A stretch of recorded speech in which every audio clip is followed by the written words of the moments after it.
વીર શહીદોને નમન કરવાનું છે. ભગતસિંહ, સુખદેવ, રાજગુરુ, ચંદ્રશેખર આઝાદ, મહાત્મા ગાંધી, સરદાર વલ્લભભાઈ પટેલ અને અસંખ્ય સ્વાતંત્ર્ય સેનાઓના બલિદાનના કારણે આજે આપણે સૌ આઝાદ હવામાં શ્વાસ લઈ રહ્યા છીએ. મિત્રો, દેશપ્રેમ માત્ર 15મી ઓગસ્ટ કે 26મી જાન્યુઆરીના દિવસે દેખાડવાનો નથી.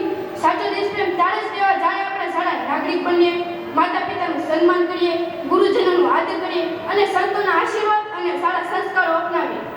જ્યારે સ્વામિનારાયણ સંપ્રદાય આપણને એ શીખવે છે કે સારો મનુષ્ય અને સારો દેશભક્ત બનવું જોઈએ. તે બંને આપણા કર્તવ્ય છે. તો ચાલો મિત્રો, આજે આપણે સૌ સંકલ્પ કરીએ કે હું દેશને બદલવાની રાહ નહીં જોઉં, હું પોતે બદલીને દેશના વિકાસ માટે મારું યોગદાન આપીશ. અંતમાં બે પંક્તિઓ સાથે મારી વાત પૂર્ણ કરું છું.